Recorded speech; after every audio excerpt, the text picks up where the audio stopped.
पहला क्वेश्चन दिया गया है limit x tends to 0 log 5 plus x minus log 5 minus x upon x, इसका वैल्यू क्या होगा। इसको ये 0/0 का फॉर्म आ रहा है, डिफरेंशिएट कर सकते हैं। ये 0/0 का फॉर्म आ रहा है तो डिफरेंशिएट करेंगे तो 1/5 plus x minus 1/5 minus x into minus 1 upon 1। अब लिमिट का वैल्यू रखेंगे, लिमिट x टेंड्स टू 0 है 1/5 प्लस 1/5 यानी कि 2/5 आ जाएगा। क्वेश्चन नंबर 2 कह रही है e का पावर x प्लस e का पावर y बराबर e का पावर x प्लस y है, तो dy/dx का वैल्यू क्या होगा। ये होगा e power x plus e का पावर y dy/dx बराबर e का power x plus y 1 plus dy/dx।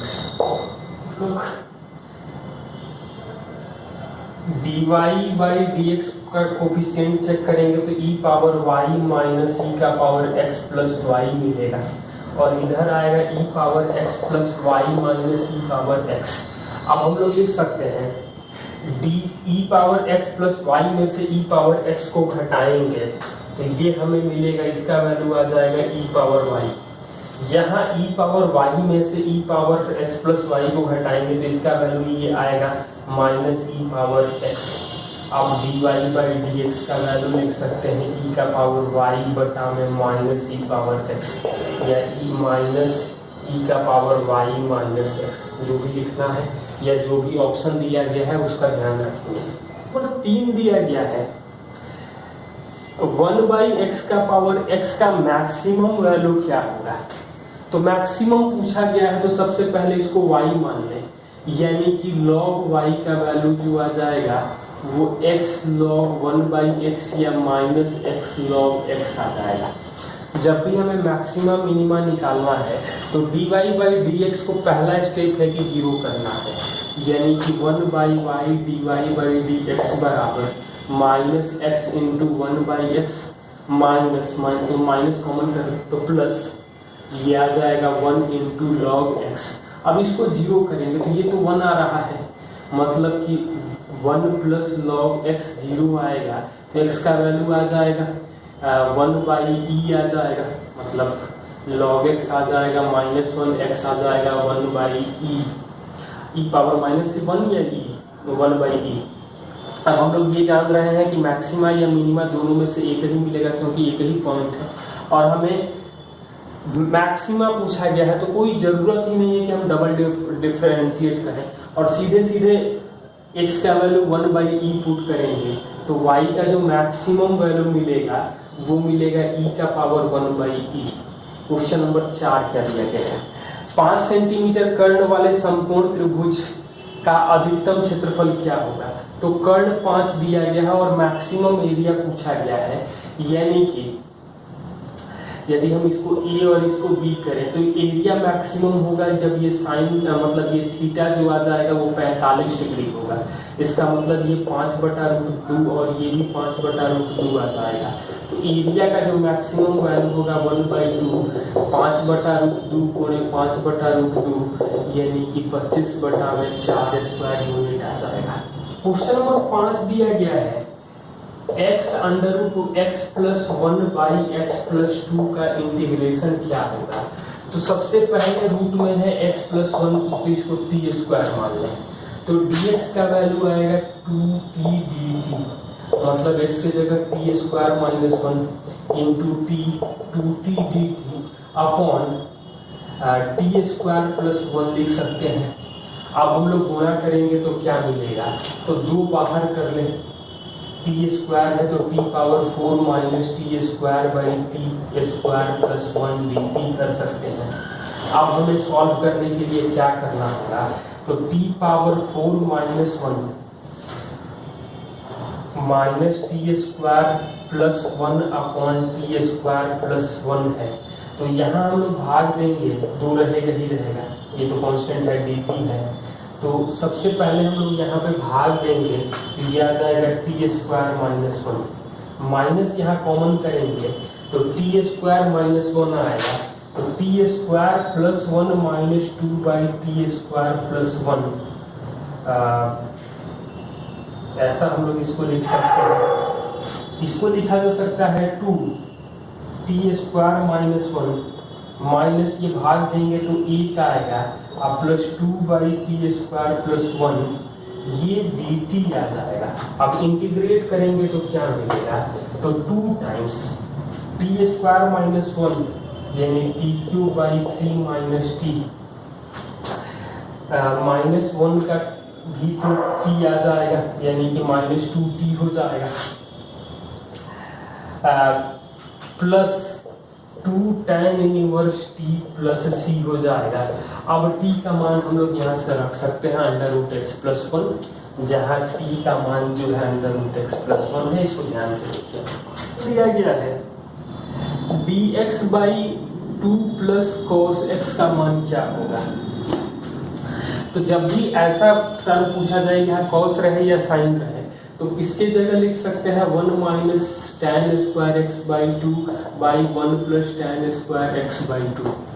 तो ये ऊपर जाएगा मतलब sec²x/2, लेकिन ऊपर जाने से पहले कुछ अपना काम करेगा। तो 2 + 2 tan², 2 + 2 tan²x/2 plus 1 minus tan²x/2। इसका मतलब होगा कि sec²x/2 3 प्लस tan²x/2 का इंटीग्रेशन करना है। तो tan×2 को हम लोग z मान लें तो ये आ जाएगा 2dz अपॉन 3 प्लस z² यानी 2/√3 tan inverse z/√3 plus c। अब z का मान हम लोग लिख सकते हैं यानी कि 2/√3 tan inverse tan x/2/√3 plus c। तो दिया गया है 0 से π/2 तक √tan x plus √cot x dx का इंटीग्रेशन क्या होगा।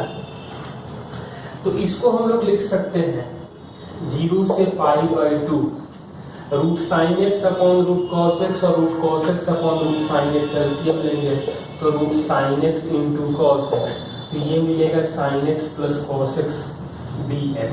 अब ये किसका डिफरेंशिएशन होता है, मतलब sin x minus cos x को t मान लें तो ये वैल्यू आ जाएगा, मतलब डिफरेंशिएट करेंगे तो cos x plus sin x dx बराबर dt मिलेगा।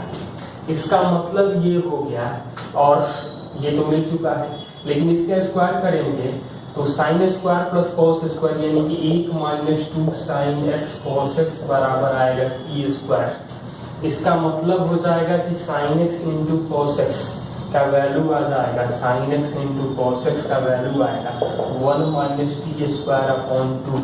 अब हम लोग लिख सकते हैं यहाँ यदि 0 रखेंगे तो क्या मिलेगा, तो 0 रखेंगे तो -1 मिलेगा और π/2 रखेंगे तो 1 मिलेगा। dt अपॉन √1 माइनस t²/2 यानी कि √2, ये इवन फंक्शन है तो 2 टाइम्स 0 से 1 तक dt/1 √1 minus t²। Even function आप लोग चेक कर सकते हैं, ये लिख सकते हैं 2√2 साइन इनवर्स t 0 से 1 तक यानी sine inverse 1 minus sine inverse 0, तो साइन इनवर्स 1 तो π/2 हो जाएगा -0 × 2√2 यानी कि π√2 आंसर आ जाएगा। नेक्स्ट क्वेश्चन दिया गया है 0 से 1 तक log 1/x माइनस 1 का इंटीग्रेशन क्या होगा। मतलब यहाँ लिख सकते हैं log 1 माइनस x/x 0 से 1 तक dx। अब x को रिप्लेस कर दें 1 माइनस x, मतलब 1 प्लस 0 माइनस x है, तो ये i मान है, तो रिप्लेस करेंगे तो क्या मिलेगा 0 से 1 तक log x/1 minus x dx, और दोनों को जोड़ दें मतलब ये तो i ही रहेगा, तो 2i का वैल्यू जो आ जाएगा वो log 0 आएगा, 0 आएगा, क्योंकि log का गुणा तो अपोजिट है तो माइनस में आ जाएगा, मतलब i बराबर माइनस i कर सकते हैं तो 2i का वैल्यू जो आ जाएगा वो 0 आ जाएगा, मतलब i का मतलब इसका इंटीग्रेशन 0 होगा। प्रोबेबिलिटी में एक क्वेश्चन पूछा जाता है कि मानक विचलन क्या है, तो मानक विचलन का फॉर्मूला होता है, ये डायरेक्ट क्वेश्चन पूछा जाता है, मानक विचलन स्टैंडर्ड डिविएशन n√n/p होता है और माध्य का फॉर्मूला होता है np। p जो होता है घटना की प्रायिकता होती है और q जो होता है 1 - p होता है, नहीं होने की प्रायिकता है। तो यहाँ कोई क्वेश्चन दिया गया है, 3 सिक्कों को एक साथ फेंका जाता है तो हेड आने की संख्या का मानक विचलन क्या है। तो हेड आने का यदि माध्य पूछा जाता तो 3 × 1/2 कर देते, यानी 3/2 हो जाता। लेकिन मानक विचलन पूछा गया है, यानी कि 3 × 1/2। p जब 1/2 है तो q भी 1/2 होगा, यानी कि √3/2 आ जाएगा। 1.73/2 करेंगे तो 173 मतलब 0.86 से कुछ 866 आ जाएगा, तो 0.87 के लगभग में आंसर लिख सकते हैं। इस क्वेश्चन दिया गया है कि dy/dx बराबर cos x + y plus sin x + y का सॉल्यूशन क्या होगा। तो x + y को हम लोग t मानेंगे तो 1 + dy/dx आ जाएगा dt/dx, यानी कि dt/dx - 1 बराबर cos t + sin t हो जाएगा। इसका मतलब है कि dt/dx बराबर 1 + sin t + cos t आएगा।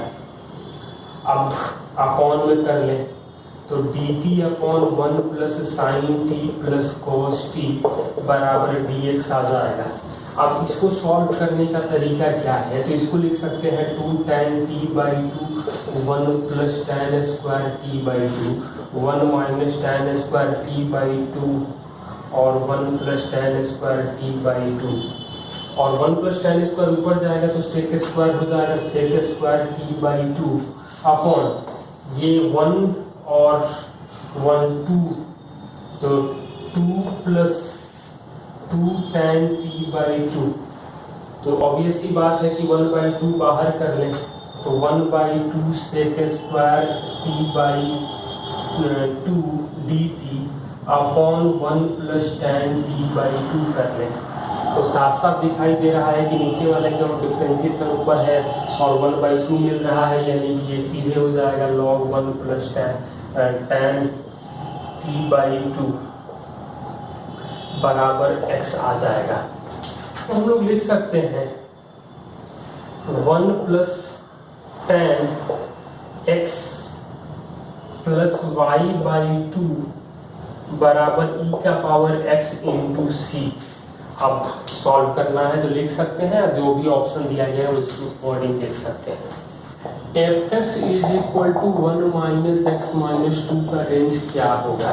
तो x - 2 का mod value always greater than equal to 0 होता है, यानी x - 2 के negative always less than equal to 0 आ जाएगा।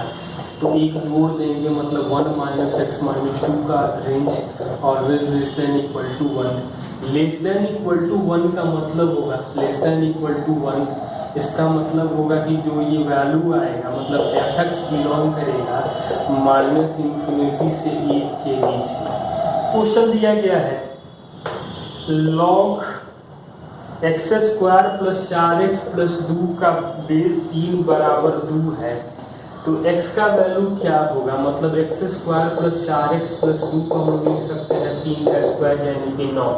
x² + 4x - 7 बराबर 0, यहाँ से क्वाड्रेटिक इक्वेशन आप लोग सॉल्व कर लेना है। दिया गया है x² - p × x + 1 - c बराबर 0 के मूल अल्फा और बीटा है, तो 1 + α × 1 + बीटा का वैल्यू क्या होगा। तो सबसे पहले इसको तो हम लोग लिख सकते हैं x² - px - p + c बराबर 0, मतलब अल्फा प्लस बीटा जो आएगा वो p आएगा और अल्फा बीटा आएगा -p - c। इसको लिख सकते हैं 1 + alpha plus beta plus alpha beta, यानी 1 + p - c, यानी ये दोनों कटेगा तो ये 1 - c आ जाएगा।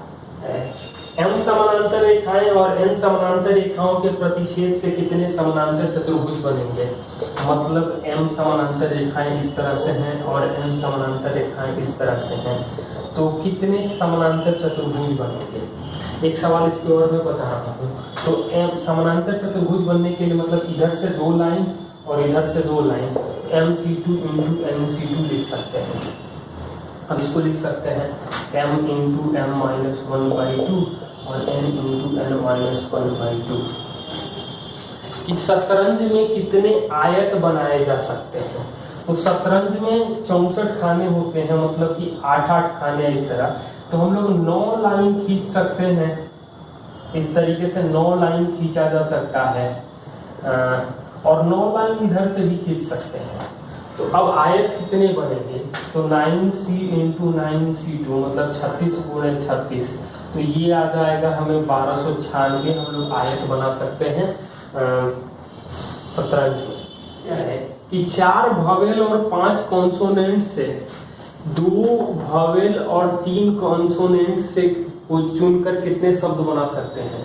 तो 4c2 × 5c3 और शब्द बना सकते हैं यानी फैक्टोरियल 5। तो ये तो वैल्यू आ जाएगा 6, ये वैल्यू आएगा 10 और फैक्टोरियल 5 का मान होता है 120, यानी कि आ जाएगा हमें 7200।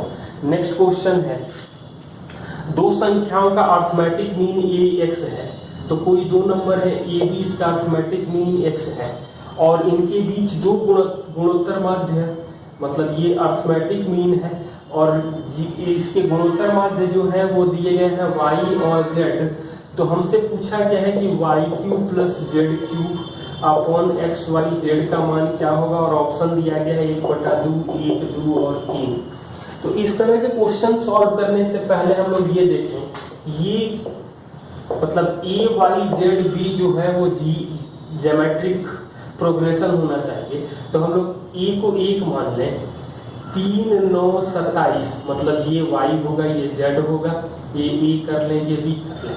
अब a b मिल गया तो x का वैल्यू तो आ जाएगा 14। अब हम लोग कर सकते हैं कि y का क्यूब मतलब 27, z का क्यूब मतलब 729, तो 14 × 3 × 9 तो क्या मिलेगा 756। तो 756 बटा में 378, या ऐसे भी काट सकते थे, तो जैसे भी आपको कंफर्टेबल मिले तो ये 2 लिख सकते हैं। तो ये ज़्यादा बेहतर है, या 1, 2, 4, 8। तो ये yz मिलेगा तो x का वैल्यू आप लोग लिख सकते हैं 9/2, तो भी आप लोग चेक करके देख सकते हैं। लेंथ ऑफ लैटस रेक्टम, नाभिलंब की लंबाई माइनर एक्सिस के आधे के बराबर है दीर्घवृत्त में। तो e का मान क्या होगा, मतलब कि 2b² a, ये दिया गया है हमें हाफ ऑफ माइनर एक्सिस मतलब b का आधा है, तो b तो कट जाएगा, तो यानी b/a का वैल्यू आएगा 1/4। तो e का वैल्यू होता है √1 - b²/a², यानी कि 1 - 1/16 करेंगे तो ये 15/4 आ जाएगा। तो दिया गया है कि ax + 12y + 1 = 0 और bx + 13y + 1 = 0 और cx + 14y + 1 = 0 संगामी है। तो ABC में क्या संबंध होगा, तो संगामी होने के लिए सबसे आसान काम है कि ABC 12, 1, 13, 1, 14, 1 = 0 करें। अब घटा के लिख सकते हैं हम लोग, तो क्या मिलेगा a - b, b - c, ये आ जाएगा -1, ये आएगा -1 और ये 14, 0, 0, ये 1। ये वैल्यू 0 होना चाहिए, मतलब कि हम लोग यहाँ से भी देख सकते हैं b - a